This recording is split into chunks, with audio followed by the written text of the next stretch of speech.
Warahmatullahi wabarakatuh to everyone. Thank you for being here today. I'm Mohd Helmi bin Yusoh, an academic member at the Department of Communication, IKHS IIUM. So today, inshallah, I'm very excited to talk about or to share something about uh, something that is not only transforming our world but also redefine the way we communicate with one another.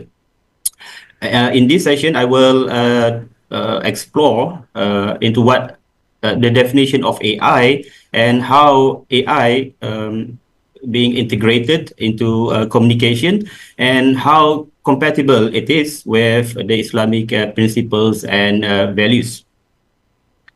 Okay, right.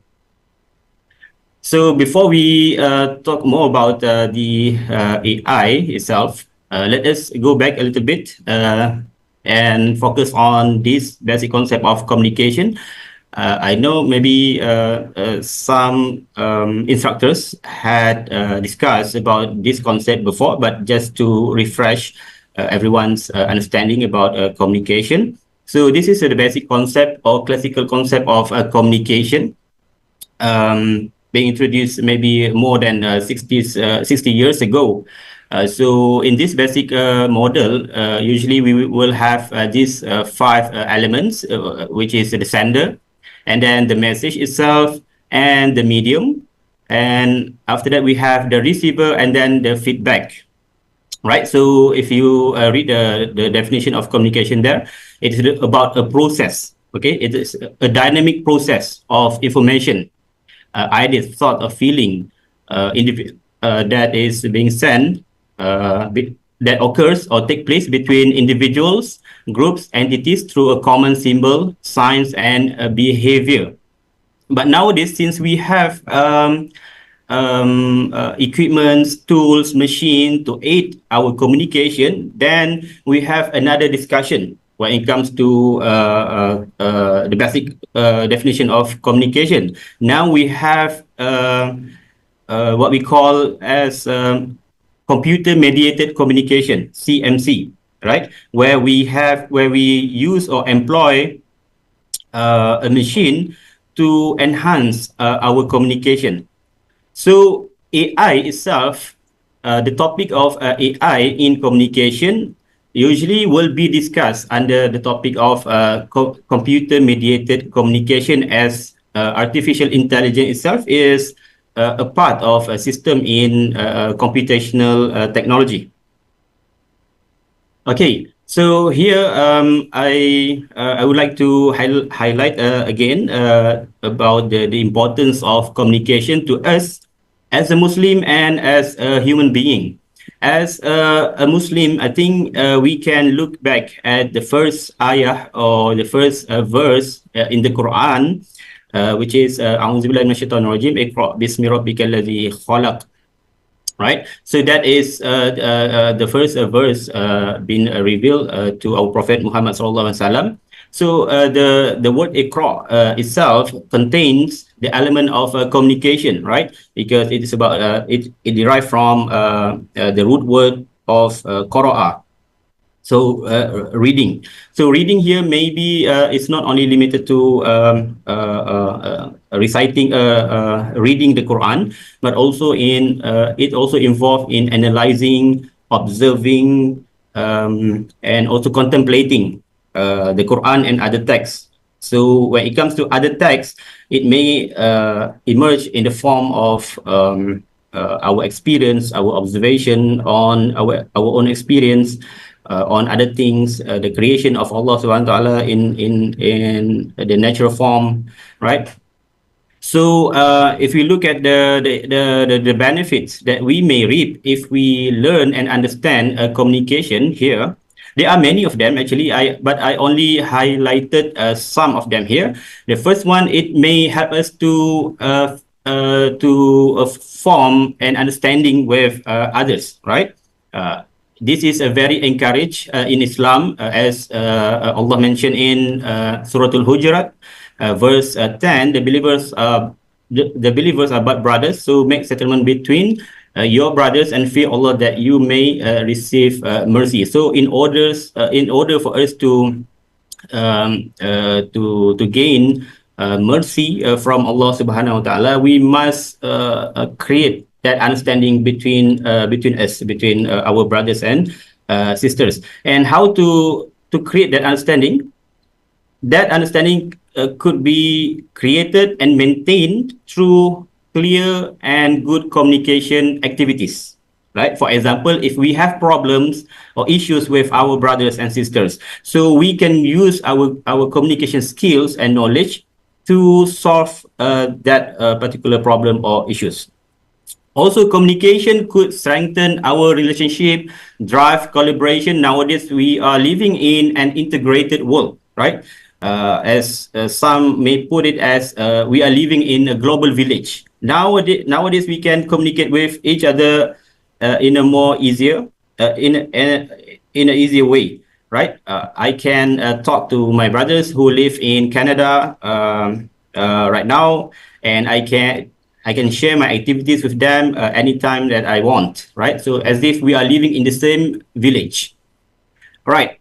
So also it can help us to strengthen our intercultural relationships in the concept of ummah itself, right? In Islam, as we know, we are bonded. We are sharing the same understanding in the name of religion. We may come from different tribes, different races, different ethnicities, but it must not stop us from knowing each other and do collaborations, right? Essential for leadership. For a leader, it is very important. For example, if a leader want to introduce a new policy to the ummah or to the society, they must communicate those new policies clearly to the society so that the society can accept it or at least understand those policies. Avoiding harmful speech, as avoiding harmful speech is mentioned in the Quran as well. In the same surah, which is the Suratul Hujurat. We must avoid harmful speech so that we can avoid potential problems or issues with others. All right. So here is the definition of computer-mediated communication, as I mentioned at the beginning of my presentation just now. CMC, or computer-mediated communication, is a type of communication that takes place with the aid of machine, tools, or equipment. For example, nowadays, right now we are doing just computer-mediated communication, right? Because we are using computer and the internet technology to communicate. Now I'm delivering my messages to you through a computer. So this is computer-mediated communication. Okay, here is some important milestones when we talk about CMC, or computer-mediated communication. It started with the introduction of ARPANET, which is the first version of internet back then in 1960s. But during this era, internet was exclusively for certain group of people, for the government, military, and so on. But then after they improved the technology itself, now we had instant messaging features in CMC, which had been introduced in 1980s. But still, at this stage, our communication was quite a text-based communication, right? After 1990s, when they introduced the concept of World Wide Web, which is the web that we are using right now, only then we can have more variety in our CMC. Now we can have that hypertext links where it enables us to connect from one link to another, and also we also can upload and download videos not only text. We can use our email more efficiently. And then came the era of social media and mobile, right? And this is the era in which we communicate with each other using SNS or social networking sites, such as Friendster, MySpace, Facebook. Nowadays we have more like IG and TikTok.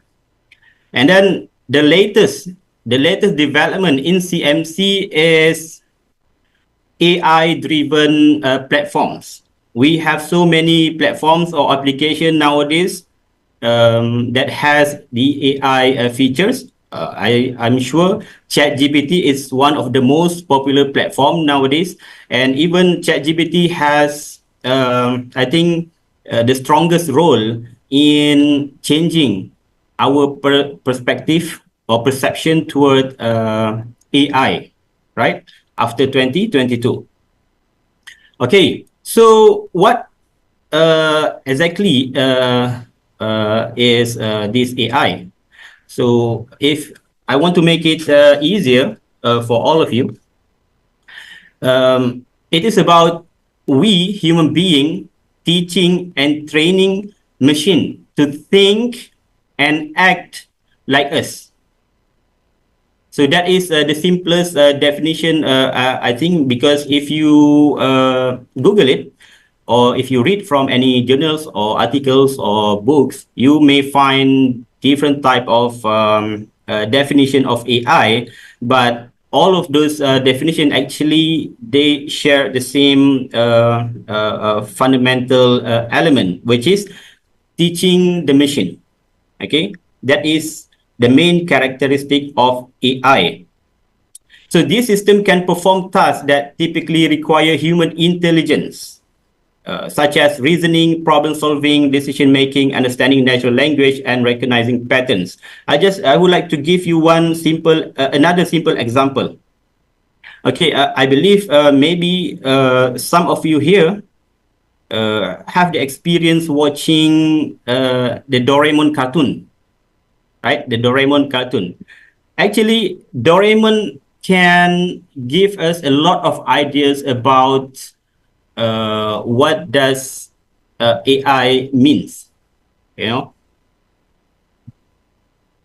if you still remember, Doraemon is a character in a cartoon series that this character is a robotic a cat that helped another character, which is Nobita, in going through his life, right? So this robotic a cat is not just a robot. It is not just a robot.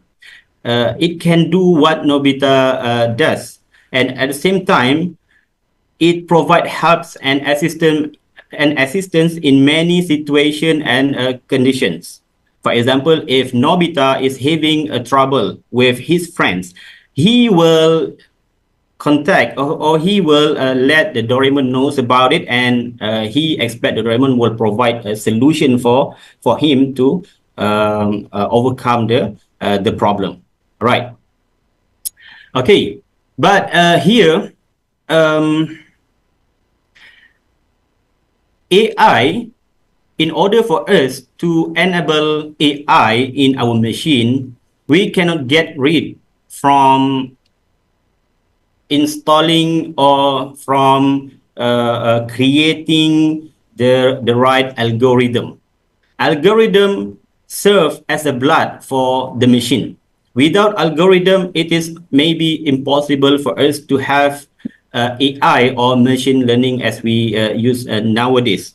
So algorithm, as I think some of you maybe already knew about this fact, is actually a concept that was introduced by our own scholar, our Muslim scholar, by the name Al-Khwarizmi, through his book, his influential book that people still refer until today, right?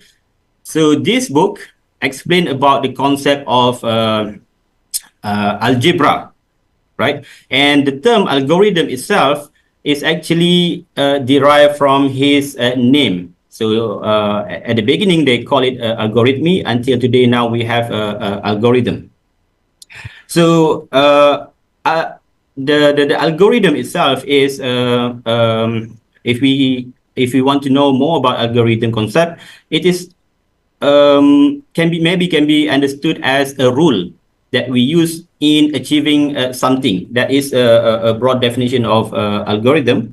But if you want to refer it to computational technology, maybe we can see it as a mathematical rules that our scientists install or create in order for that computer to operate. Okay, apart from Al-Hawarizmi, we also have Abul Is Ar-Razas Al-Jazari.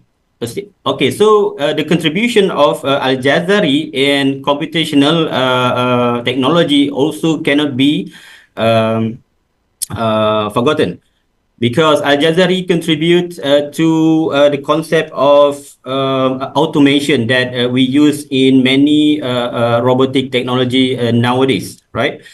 He wrote a book, if not mistaken. The title of the book is Ma'rifatul Hiyal Al-Handasiyah. So he explained the concept of mechanical engineering and so on. Okay, so if you want to talk specifically about artificial intelligence itself, actually it's not a new thing. It started back in 1950s.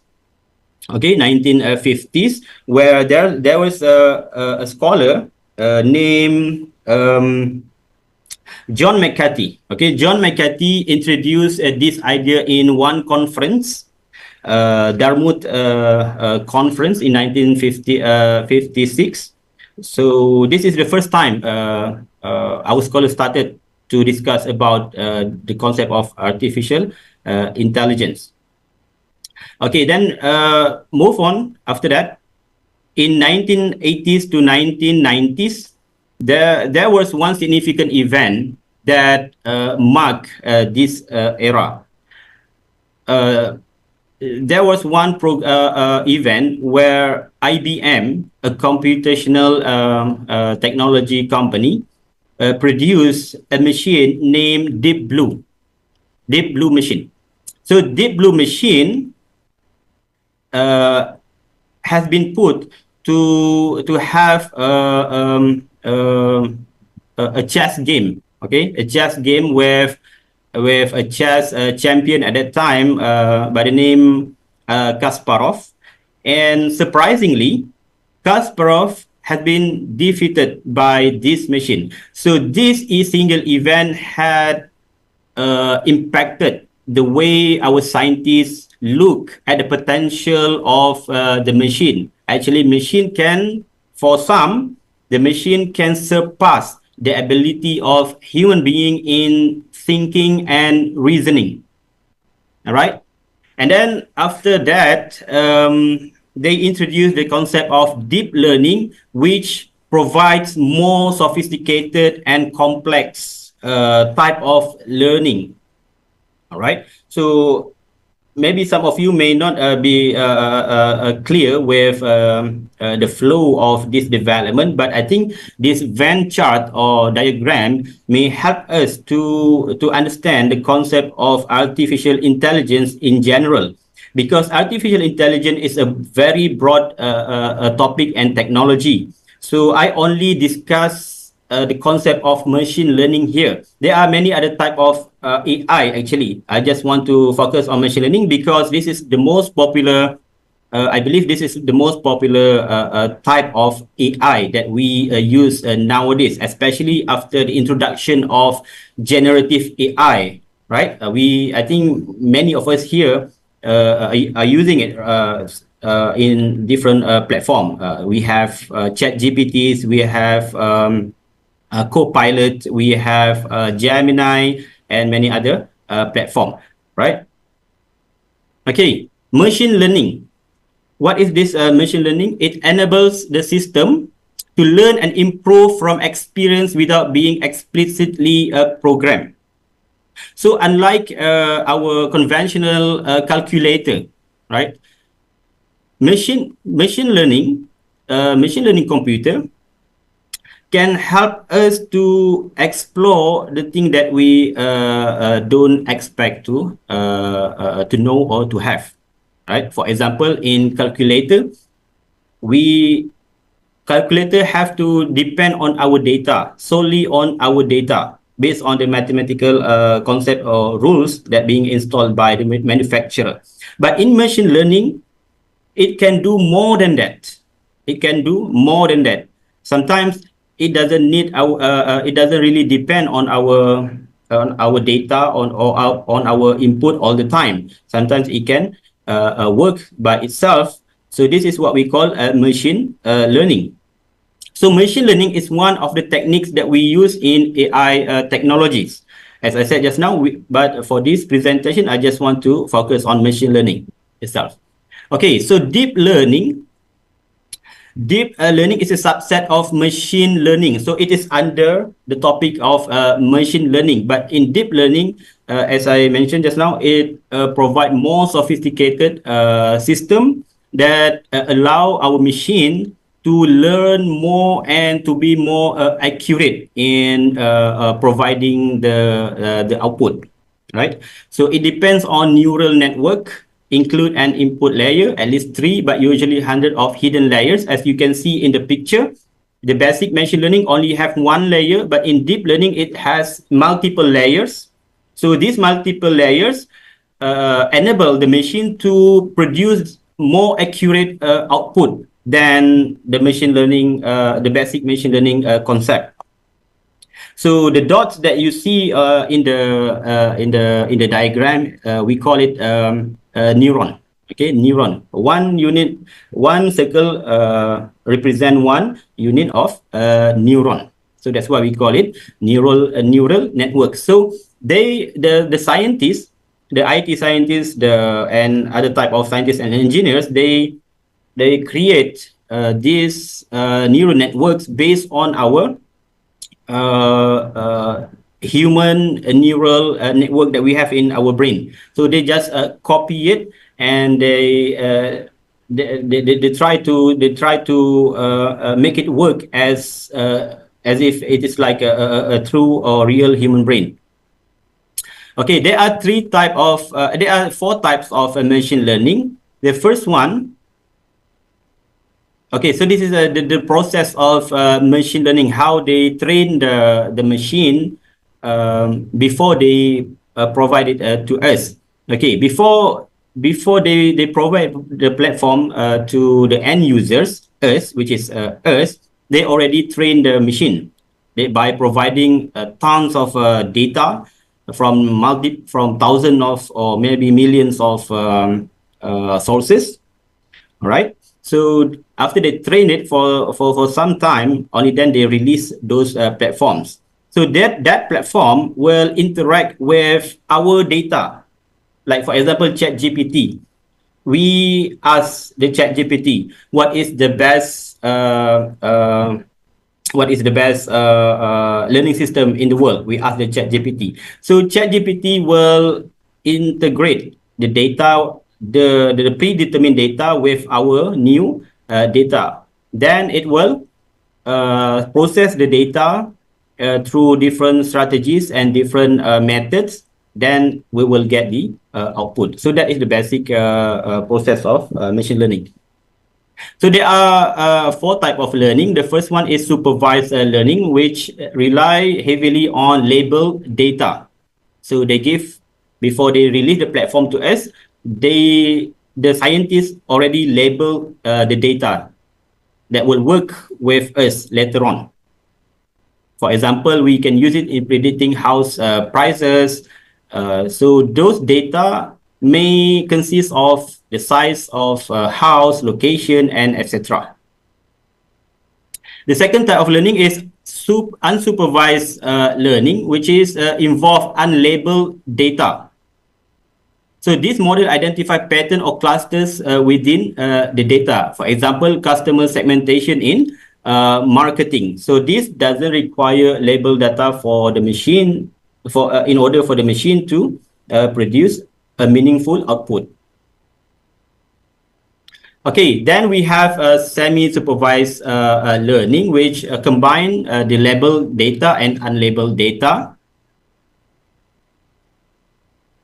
Then we have reinforcement learning. So reinforcement learning is exactly the same like the with one of the psychological concept that we have, which is social learning concept, where we teach the machine to understand which behavior or which action will be awarded, and which action or which behavior will not be awarded. So basically, we as a human being, we will tend to repeat the thing that we are doing right now based on the result, based on the reward that we will get after doing that particular thing. So this is the concept that they implemented in machine learning. So the machine will analyze which action is correct, which action is incorrect based on the reward that they will get. For example, we ask the ChatGPT about something, and then we as a user, we feel unsatisfied with the feedback that we get from the machine. So we tell the machine, this is incorrect. Can you refine your answer? So the machine will learn from there, okay, from our interaction and feedback. Okay, so this is what I said just now, the difference between our conventional calculator and the machine learning that we have nowadays. With our conventional calculator, it relied on one specific algorithm that don't allow the calculator to learn. We call it predefined algorithm. And then the second type of algorithm is algorithm that allow the machine to absorb more data and to learn new things, so that it will improve the output from time to time based on the current data. Okay, generative AI refers to deep learning models that can create complex original content such as long form text, high quality images, realistic video or audio, and more. There are too many platforms nowadays. I just give you one example.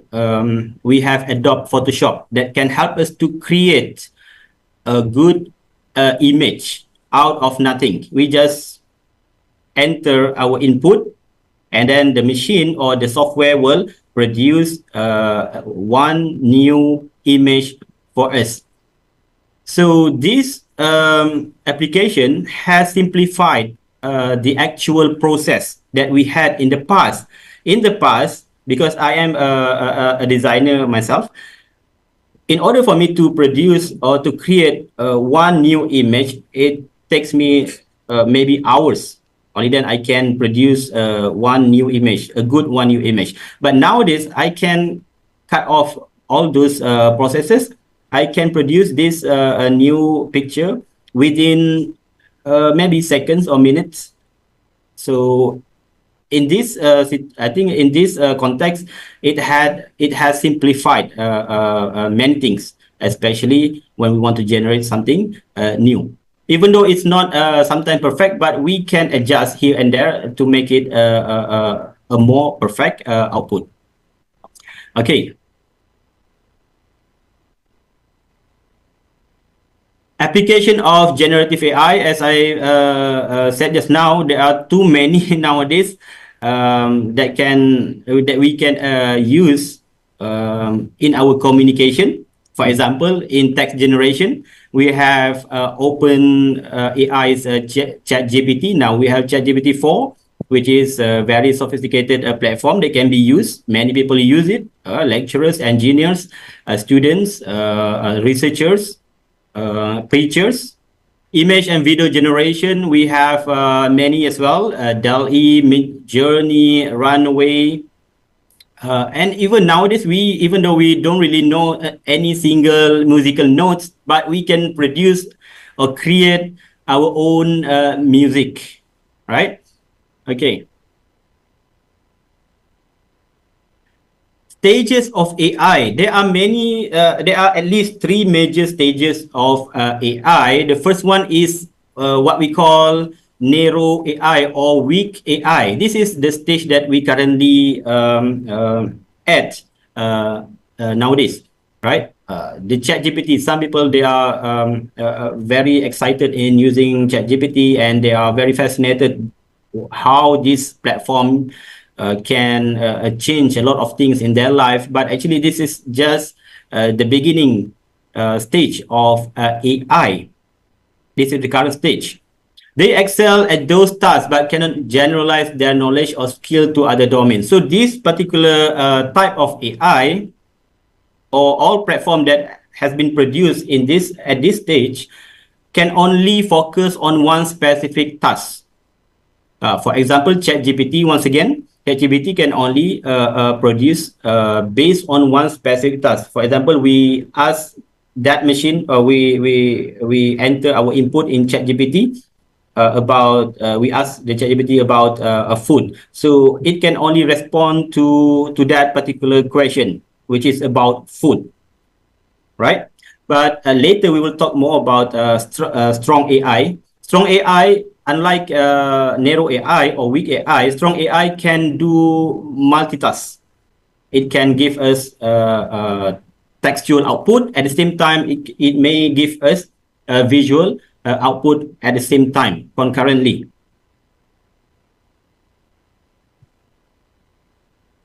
Okay, this is the second stage of AI, which maybe may come in 20 years from now, or maybe less than that, based on the prediction that came from technologies. They said within this 10 years, we may reach this stage.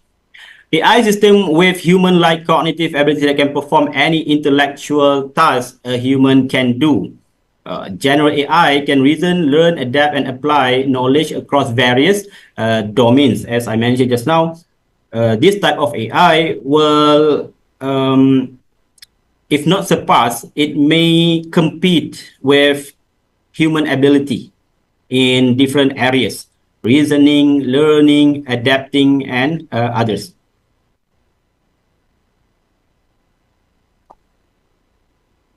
So this is the third stage of AI, but it's still a speculative. It may happen, it may not happen, because we have yet to reach the second stage, but it may come. Who knows? I read some articles from technologists from big names in these areas, and they said it is possible to happen, but maybe not within these 10 years. It may exceed 10 years, maybe exceed 20 years. It may happen in 2050, 2040s. So AI surpass human intelligence in all fields, including creativity, decision making, and problem solving. And according to technologies, at this stage, we don't need to prompt the machine in order for them to work out for us. So they can prompt themselves based on the algorithm, or based on the system that they use at that particular time. They may require minimal touch from a human being. So it's quite, it sounds risky, but I'm not really sure how are we going to look at this phenomenon. It may arrive, but we as a Muslim, we of course we need to be prepared, right? To think about our future, how this AI will change many areas or many aspects of our life. Okay, the use of AI in communication. We can observe the impact and the use of AI in different areas of communication. First, in intrapersonal communication, Interpersonal communication is a form of communication that take place within ourselves. Within ourselves. Like for example, when we do reflection or when we do muhasabah, right? In Islam, we always do muhasabah to look back at what we are doing, to look back at our values, our decisions, and many other activities that we can relate to intrapersonal communication. So AI tools influence how we reflect, self-regulate, and manage our mental and emotional states. For example, when we ask our AI application about our own self, right? It may give us some kind of feedback that may affect the way we look at our own self. So this is how AI may influence and shape our identity and personality. But it may be useful in certain areas. For example, in mental health. Just now we listened to our sister about the importance of taking care of our mental health, right? So AI may be used to improve the state of our mental health, right? For example, sometimes we have problems or issues, but we don't know where to communicate and with whom to should we communicate with. So AI may help us by providing platform and advices in certain area. But of course, as we know, everything that we do related to our health, our condition, our well-being must be verified by the right person, right? Okay. AI interpersonal communication. Nowadays, we use chatbots, right? We don't really talk to human being anymore on website. We talk to chatbots. When we have something that we want to communicate with certain organizations, they don't really assign their HR officers anymore. They assign their chatbots. AI in organizational communication also is very useful. We can use it to improve our virtual collaboration. Platforms like Microsoft Teams and Slack integrate AI features for real transcription. Right now we are using Zoom application, right? I can see at the top of my screen, it says this meeting is being transcribed for AI companion. See, we are just using it right now to improve our collaboration. Okay, and then we have AI in public communication. It is important for us to know what people say about us, about our people perception toward us. So AI can help us to manage people's perception toward us, toward our organization, toward our families, toward our groups, and so on. And then we have AI in mass and digital communication. Nowadays, we can have personalized content. Sometimes when we use certain platforms, suddenly the platform will suggest us certain videos, certain songs, certain audios, certain lectures based on our data, right? So it is quite personalized. And then we use it in video content to generate content, graphics, and so on. And then also now we have targeted advertising. Targeted advertising. Now the AI will find the target audience for us. If we want to promote our product or market our product, nowadays we can ask AI to help us to find the right audience. So that's why sometimes when we use digital platforms, suddenly certain advertisements pop up on our screen. Okay, AI in once again we can manage sentiment analysis. For example, for a politician, sometimes politicians they may come up with controversial statements, right, on multiple digital media platforms. So this is very important for them to know what people how people view their opinions from time to time. So we can do this sentiment analysis by using AI systems. We can know whether they are negative perception, they are neutral perception, or positive perception. Okay, issues and challenges. ethical concern, bias and discrimination. As we know nowadays, as of today, I think the majority of AI providers came from the Western world, right? So that we don't really know how fair the algorithm is and how fair the data management is. AI system can perpetuate or even amplify biases present in the data they are trained on, leading to unfair or discriminatory outcomes. For example, if one company train their machines according to their values and belief, so of course it will be biased toward them. It will be favorable toward them. So transparency is very important. Many AI models nowadays, especially those who related to deep learning system, they operate as black boxes. We don't really know how they process those information, how they manage those information, who has the authority over our data, and how that process take place. So that is what we call black boxes in AI. Autonomy and control. Question arise about how much autonomy AI systems should have and who is accountable when they make a decision, when we ask application about something, right? Who will be responsible for that feedback? Will the providers, the manufacturers, or the users themselves? Privacy and security. Data privacy is often relies on AI often relies on large amount of personal data, raising concern about consent and data security. Because we as end users, sometimes we may overlook the importance of taking care of our own data privacy. We may provide them with our names, our full names, our job scope, our industry, our address, our telephone numbers. Those data, who can ensure that those data will not be leaked to unnecessary or irrelevant entities?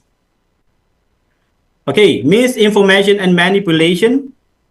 This is a very controversial. Deep fakes. Nowadays, many people talk about the impact or the effect of deep fakes. AI generate fake image, videos, and audio can be used to spread false information. Job displacement. Automation powered by AI threaten to displace jobs in various industries. Many technologies and futurists, they believe that 2025 will pose different challenge to job opportunities. Many will be retrenched. The job opportunities will be smaller than this year or than the previous years. But as just my opinion on this, job displacement may occur, but we have to react to this phenomenon. We may not be able to stop the phenomenon, but we can maybe think alternative. How can we minimize the negative impact of job displacement that occurred because of AI? For example, nowadays we can create new positions with new job scope, right? To replace what we lost. Okay, legal and regulatory challenges, accountability, intellectual property. For example, when we ask ChatGPT create a text for us, this ChatGPT will process the data based on the available resources, right? Those resources may come from copyrighted resources. So in the end, we will get a new data or a new output from that particular machine. So if we want to ask who has the right over that new output or new text, because it is produced based on copyrighted resources. Okay, accessibility and inclusivity, digital divide. How can we ensure everybody has the equal access to AI or digital platform in general? For those who have more money, they may subscribe to multiple platforms of AI. But how about those who don't have the same opportunity to make the same subscription. So this will create a divide between two group of people. One is with supported with AI, one is less supported by AI. So this will give more impacts to education, to economic barriers, and so many other potential issues. Language barriers. Maybe English is the most dominant language being used in AI platform nowadays. So this may create a biasness in the output, right? Okay, Islamic perspective. Whatever we do related to AI, and regardless of our role, whether it is we as inventors or programmers, or we as users, we have to look at the concept of maqasid sharia that we can use to guide our decision, right? For example, we must ask ourselves, if we use that particular platform, can we protect or preserve our akal, right? Can we enhance our akal by using those AI platforms, or maybe those platforms will weaken our the ability of our akal? How about preservation of religion? Nowadays, many people asking for fatwas from AI platforms, right? So they just type whatever they want to know, and then they get the fatwa from those machines, and then unfortunately, they may not be able to filter those information and verify the sources. So justice and equity, AI system must ensure fairness to everybody. This has been mentioned by Allah Subhanahu wa Taala in Surah Al-Ma'idah. And accountability and responsibility. Developers and users of AI are morally and legally accountable for whatever they produce. And then the last one, AI should be treated, AI should have the concept of ummah for the Muslims, right? Because we cannot address we cannot address multiple issues that emerge from this technology alone. We must work together. We must work together as a user, as a developer, to find the right way and in navigating our use of AI. And then purposeful innovation, AI should serve humanity in ways that enhance well-being, knowledge, and societal development. As Allah mentioned in Surah Al-Baqarah, spend in the way of Allah and don't throw yourself with your own hands into destruction. If we know certain application could pose harmful effect to our life, so we must get rid of it. Privacy and dignity. Islam places high importance on protecting our privacy and dignity. And application and surveillance or data handling should respect these values and avoid intrusive practices. So it may be difficult for us to stop those non-Muslims developers from having the same stance as us, but we at least, as a user, we must aware about our dignity, about the value of a human being, and we must get rid from any type of application or platform that give harmful effect to our own dignity. Okay, Islam emphasizes the uniqueness and superiority of human being as vicegerents of Allah Subhanahu wa Taala, as mentioned by Allah Subhanahu wa Taala in Surah Al-Baqarah, verse 30. O Muhammad, when your Lord said to the angels, indeed, I will make upon the earth a successive authority. And in another relevant verse, Allah mentioned about the quality of human being. Indeed, we created humans in the best form. So, regardless of the level of advancement that we have in AI technology nowadays, we must believe in whatever Allah says in the Quran. We must believe in ourselves, trust ourselves more than we trust machine. The problem with us nowadays, we can, as we know, there are many issues related to our self-belief, right? Many people lose their self-belief because they depend largely on application. That's why we sometimes we heard from news people using navigation application. They go to certain area that they shouldn't go because they rely upon the application more than their own experience. Maybe they already have experience in using that particular roads or in reaching that destination, but because now they started to rely everything on application, they trust more the application rather than more than they trust their own experience. So it is the loss of credibility of our own experience. So we shouldn't go to that way. Application of AI within Islamic framework education, we can use it in many areas in educating people, right? In da'wah, especially. It can enhance Islamic education by personalizing learning experience. Now, many apps developers are developing AI-based application that can help us to have personalized learning experience based on our capability and situation. In healthcare, also they use it a lot, which is in line with our Islamic principle. In finance, for example, we have Wahid Invest application that can be used to screen and suggest halal investment options. And another application, Global Sadaqah, help us to track zakat distribution.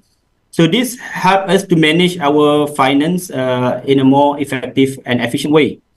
AI can enhance transparency in governance, supporting justice and fairness. For example, in Malaysia, we have one zakah-based authority. We call it MyWeb. So they employed AI-based application to help them to let people know about the zakah and also at the same time distributing the zakah in a more efficient ways. Assalamualaikum, Doctor. Okay, yeah. Okay, almost 2 slides. Okay. Okay. We already passed the time, Doctor. Can you be Okay, open? okay. Now Right. already open session, open Q&A session, right? Okay. Okay. Thank you very much, Doctor. Okay. So now we open for Q&A session. If any, let's check, Doctor, in the chat box, is there any Q&A session or not? They have asked in the chat box or not?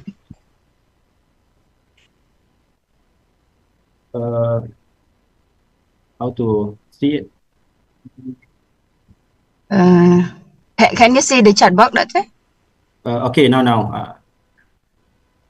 Okay. I think from Dr. Nawawi Muhammad. Dr. Nawawi. Nawawi Muhammad, he asking the protocol, is there any regular bodies that regulate the AI? Thank you, Dr. Nawawi Muhammad. Okay, maybe I can give example from Malaysian government initiative.